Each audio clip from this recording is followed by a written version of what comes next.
శ్రీ గురుభ్యో నమః.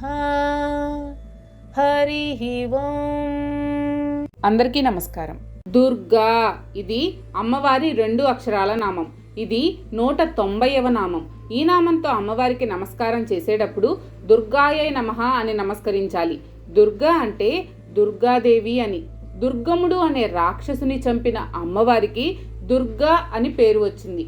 బుద్ధి బలము, దేహ బలము, ఆయుధ బలము మొదలైన బలాలు ఉండి ఎలాంటి శత్రువులైనా దాటశక్యము కాని వాడైన దుర్గా అనే రాక్షసుని చంపి దేవతలను కాపాడిన అమ్మవారికి దుర్గా అనే పేరు వచ్చింది.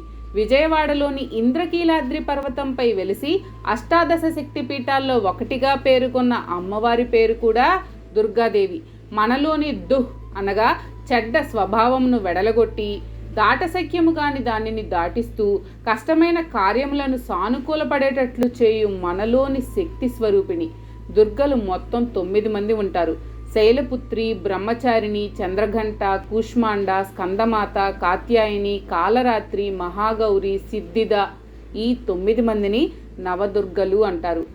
9 సంవత్సరాల వయసు గల బాలిక కుమారి దుర్గా అనే పేరు కూడా అమ్మవారికి ఉంది. ఈ దుర్గాదేవి బీజాక్షరం దుమ్. ఈ నామానికి ఈ రకంగా అర్థాలు చెప్పుకోవచ్చు. దుర్గముడు అనే రాక్షసుని సంహరించినది అని, దుర్గా అనే రాక్షసుని బారి నుండి దేవతలను రక్షించినది అని, 9 సంవత్సరాల బాలికగా కుమారి దుర్గా అని పిలువబడునది అని, మనలోని చెడ్డతనమును పోగొట్టి దాటశక్యము గాని వాటిని దాటించి కష్టమైన కార్యాలను కూడా సానుకూలపడేటట్లు చేయు మనలోని శక్తి స్వరూపిణి అని ఈ నామానికి అర్థాలుగా చెప్పుకోవచ్చు. శ్రీమాత్రే నమః. మీకు కనుక ఈ వీడియో నచ్చినట్లయితే లైక్ చేయండి. అలాగే మీ ఫ్యామిలీ అండ్ ఫ్రెండ్స్ కి షేర్ చేయండి. ఛానల్లో కొత్త నోటిఫికేషన్స్ కోసం సబ్స్క్రైబ్ చేయండి. అలాగే పక్కనే ఉన్న బెల్ ఐకాన్ ని ట్యాప్ చేయండి.